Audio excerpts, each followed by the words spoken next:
une question. Après le 2 avril, le départ du président Macky Sall, le départ du président il a réaffirmé hier déjà, qui vient de le dire encore une fois, par tweet, que va-t-il se passer?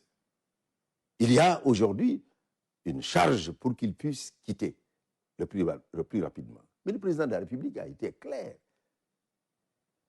Il a dit, à la date du 2 juin, d'une façon claire et solennelle, du 2 avril, je quitterai le pouvoir.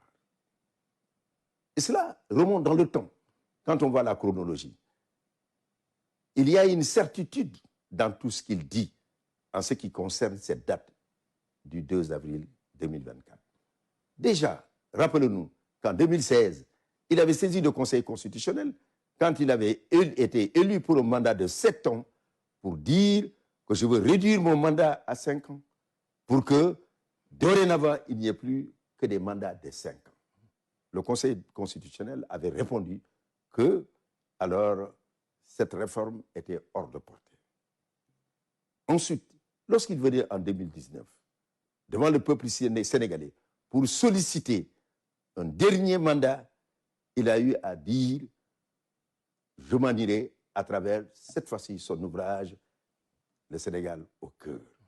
Mais le 3 juillet, quand il y avait ce brouhaha médiatique, où l'on voulait savoir quelle était sa position, s'il allait se présenter ou il n'allait pas se présenter. Et le 3 juillet, il s'est adressé à travers le message de la nation pour dire que la fin de mon mandat, c'est le 2 avril. C'est le 2 avril. Vous voulez dire qu'il a toujours resté... Il a été toujours constant. Et le 3 février, il l'a dit.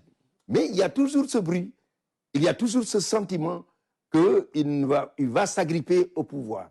Quelqu'un qui a eu à dire de façon constante et qui a eu à dire « je suis prêt même à renoncer à 2 ans de mon mandat », ce n'est pas un rabis de 2 jours, de 2 mois, de 3 mois, alors qui va compenser quand on dit son appétit du pouvoir.